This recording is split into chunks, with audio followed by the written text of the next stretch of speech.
Hello students, winners के YouTube channel पे आपका स्वागत है। आज हम लोग फिर से एमपीएसआई के 2016-17 के कुछ क्वेश्चन सॉल्व करने वाले हैं और सारे क्वेश्चंस हम लोग ट्रिकी तरीके से, कोई एक्स नहीं, कोई लॉन्ग मेथड नहीं, बिना लॉन्ग मेथड के हम करेंगे पूरे शॉर्टकट तरीके से। ये एमपीएसआई का हमारा तीसरा वीडियो है। यदि आप इस वीडियो को पहली बार देख रहे हैं तो इसके पहले मैंने 2 और वीडियोस बनाए हैं जिनमें एमपीएसआई की कुछ शॉर्ट ट्रिक्स डिस्कस की है, आप उस वीडियो को जरूर देखें। आज के इस वीडियो में भी हम 5 क्वेश्चंस लेंगे और उन 5 क्वेश्चंस की ट्रिक सीखेंगे। जैसे आज आयु, औसत, नंबर सिस्टम और इस टाइप के चैप्टर्स को आज हम सीखने वाले हैं। तो चलिए शुरू करते हैं। फर्स्ट क्वेश्चन हमारा है एमपीएसआई 2016 का, जो आयु वाले चैप्टर का है। पलनी और कार्ती दोनों की वर्तमान आयु का अनुपात है 5:4 और आज से 3 साल बाद दोनों की आयु का अनुपात 11:9 हो जाएगा। तो कार्ती की वर्तमान आयु बताइए। देखिए, लास्ट वीडियो में भी हमने किस टाइप का क्वेश्चन देखा था और उसको भी हमने ट्रिकी तरीके से किया था।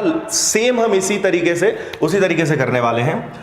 पलनी और कार्ती 2 लोग हैं जिनकी वर्तमान आयु का अनुपात आपको दिया गया है 5:4 और आज से 3 वर्ष बाद उनकी आयु का अनुपात 11:9 हो जाएगा। देखिए, ऐसे क्वेश्चंस में बस एक काम करना है, आपको एक्स से नहीं करना है। किसी भी बुक में आप देखोगे आपको एक्स से देंगे, एक्स से मत करो। आप बहुत आसानी से सेकंड्स में इसका आंसर ला सकते हो। करना आपको बस ये है कि दोनों तरफ का अंतर सेम होना चाहिए। जो अंतर 5 और 11 में हो वही अंतर 4 और 9 में हो। आप यहां देखेंगे तो 5 और 11 में फिलहाल अंतर है 6 का और 4 और 9 में अंतर है 5 का। पर मैंने क्या कहा, अंतर सेम होना चाहिए। तो आप कुछ ऐसा करिए अनुपात में कि अंतर समान हो जाए। तो 11:9 को चेंज मत करिए, ये छोटा अनुपात है, इसको बदलिए। तो हम ऐसा करते हैं, इसको डबल कर देते हैं। तो 5 का डबल हो जाएगा 10, 4 का डबल हो जाएगा 8। ऐसा करने से कुछ भी गलत नहीं होता।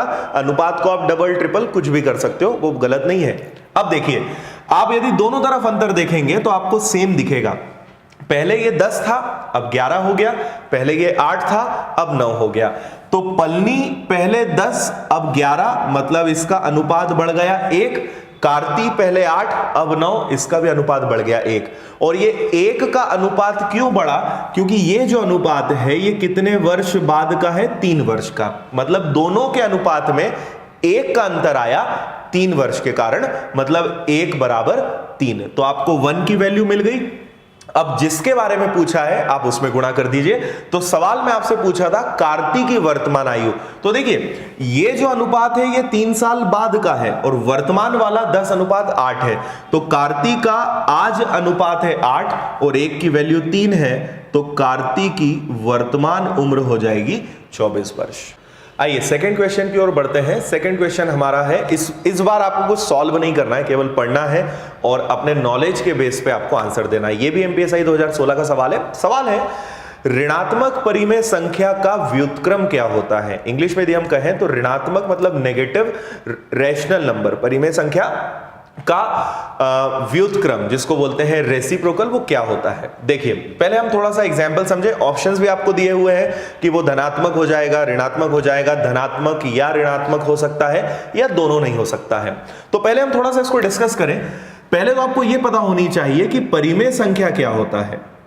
तो परिमेय संख्या, जिसको इंग्लिश में रैशनल नंबर बोलते हैं, हर वो संख्या जो p/q मतलब अंश बटे हर में होती है उसको परिमेय संख्या बोलते हैं। हम कोई भी संख्या ले लें, जैसे मैंने कहा 2/3, ये एक परिमेय संख्या है।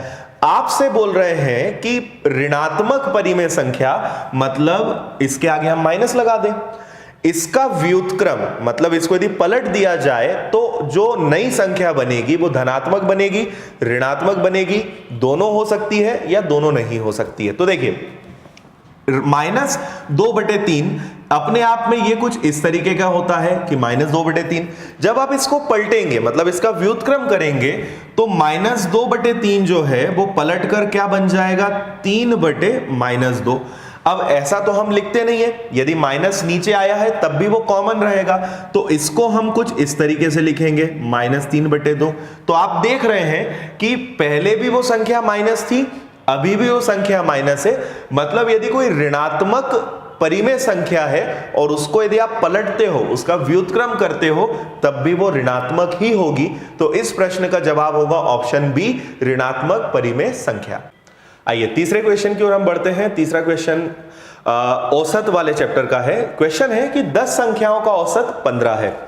बाद में ज्ञात हुआ कि एक संख्या को 36 की जगह 26 लिख दिया गया, तो सही औसत ज्ञात करें। देखिए ये क्वेश्चन बड़ा आसान है, 10 सेकंड के अंदर आप इसको कर सकते हो। कॉन्सेप्ट आप इसको समझे, ट्रिक आप इसकी समझे। 10 संख्याएं हैं, कोई सी भी संख्याएं हो सकती हैं, उनका औसत आपको दिया गया है 15। बाद में पता चला कि हमने एक संख्या को 36 की जगह 26 लिख दिया, मतलब लिखना था 36 पर उसको हमने लिख क्या दिया 26। तो मुझे आप बताइए यहां कितने की गलती हुई है। तो आप देखेंगे दोनों का अंतर, मतलब हमने कितने की गलती कर दी है, 10 की। 36 लिखना था, 26 लिख दिया, मतलब 10 हमने कम लिखा है। यदि 10 हमने कम लिखा है, मतलब 10 हमें वापस से देना पड़ेगा, 10 जुड़ेगा और इससे औसत बढ़ेगा। तो इसलिए मैंने यहां पे लगाया है प्लस। लिखना था 36, लिख दिया 26, मतलब 10 और देना पड़ेगा, तब जाके हमारा औसत सही बनेगा, इसलिए मैंने लगाया प्लस। औसत का एक छोटा सा नियम होता है कि जो भी अंतर हो, जो भी कम ज्यादा होता है, वो हमेशा सभी में बंटता है। तो हमें 10 और एडजस्ट करना पड़ेगा और ये बटेगा पूरी 10 संख्याओं में। तो आप यदि इसमें 10 का भाग दे देते हैं तो औसत पे फर्क पड़ेगा +1। तो आपको 15 में बस 1 जोड़ना है, तो नया औसत बनेगा 16 और यही इस प्रश्न का आंसर है। आइए फोर्थ क्वेश्चन की ओर हम बढ़ते हैं। अगला सवाल समय कार्य चैप्टर का है और ये एमपीएसआई 2017 का सवाल है। सवाल है कि एक पिता अकेला, एक व्यक्ति खुद यदि काम करता है तो वो काम 5 दिन में कर सकता है, लेकिन अपने पुत्र की मदद से वह कार्य 3 दिनों में हो सकता है।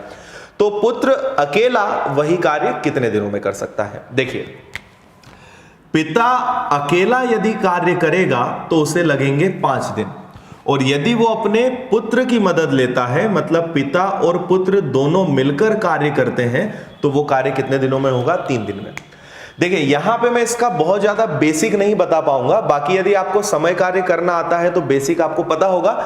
यदि नहीं पता है तो समय कार्य के मैंने 3 वीडियो डाले हैं जिसमें समय कार्य के बारे में पूरा बहुत अच्छे से सीखेंगे, ट्रिकी तरीके से, लॉन्ग मेथड से नहीं, एकदम शॉर्टकट तरीके से। तो देखिए समय कार्य का नियम होता है कि आपको पहले एलसीएम लेना है। एलसीएम होता है कुल कार्य और उसके बाद उनकी क्षमता पता करना है। पिता अकेले कार्य करेंगे तो 5 दिन और पुत्र की मदद लेंगे तो 3 दिन। तो सवाल है पुत्र अकेला कार्य करे तो कितने दिन। देखिए सबसे पहले हम 5 और 3 का एलसीएम लेंगे, तो 5 और 3 का एलसीएम होता है 15 और एलसीएम को बोला जाता है कुल कार्य। अब 5 दिन में 15 काम, मतलब पिता की क्षमता कितनी है, 3 है, और 3 दिन में 15 काम, मतलब इन दोनों को यदि आप देखेंगे 3 से भाग देंगे तो यह आ जाएगा 5। अब आपको करना क्या है, आपको करना है पुत्र की क्षमता का पता। देखिए पिता और पुत्र की कुल क्षमता है 5, उसमें से पिता की क्षमता है 3, इसका मतलब पुत्र की क्षमता कितनी है, 2। एक बार फिर से मैं बता दूं, पिता और पुत्र मिलकर कार्य करेंगे तो 5 क्षमता है, उसमें से पिता की क्षमता 3 है, मतलब पुत्र की क्षमता कितनी है, 2। तो अब आपका काम यहां पे खत्म। हमें टोटल कार्य करवाना है 15 और करवाना किससे है, पुत्र से। तो 15 कार्य यदि वो 2 दिन की क्षमता से करेगा तो 2 का 15 में भाग देंगे तो पुत्र का आ जाएगा 7.5 दिन। मतलब यदि बेटा अकेला कार्य करेगा तो वो कार्य 7.5 दिनों में, 7.5 डेज में खत्म हो जाएगा। आइए स्टूडेंट्स फिफ्थ क्वेश्चन की ओर हम बढ़ते हैं। अगला क्वेश्चन भी एमपीएसआई 2017 का है और ये समय दूरी चैप्टर का है। सवाल है एक बस की चाल 72 किलोमीटर प्रति घंटे है, तो बस 5 सेकंड में कितनी दूरी तय करेगी। देखिए सबसे पहले हम बस की चाल देखें तो बस की चाल है 72 किलोमीटर प्रति घंटे और सवाल है कि ये बस 5 सेकंड में कितनी दूरी तय करेगी।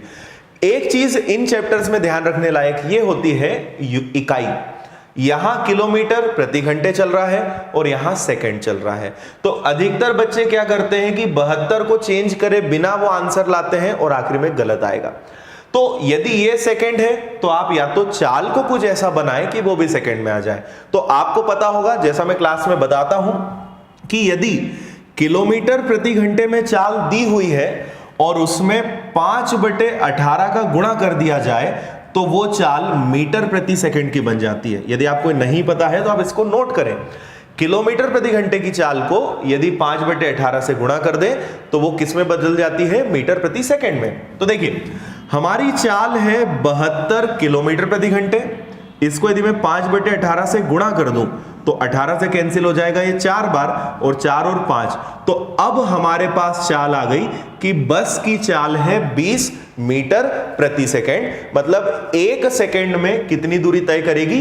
20। तो आपसे पूछा है 5 सेकंड में कितना, तो आपका काम हो गया। 20 मीटर 1 सेकंड में, तो 5 सेकंड में कितना? तो 1 सेकंड में 20, तो 5 का गुणा कर दो, आंसर आ जाएगा कि बस 5 सेकंड में 100 मीटर की दूरी तय कर लेगी। ओके स्टूडेंट्स, तो ये थे आज के हमारे 5 क्वेश्चंस और उनकी ट्रिक्स। हर वीडियो की तरह इस बार भी मैं आपको लास्ट में 2 होमवर्क के लिए क्वेश्चन देने वाला हूं। आप उन क्वेश्चंस को सॉल्व करिएगा।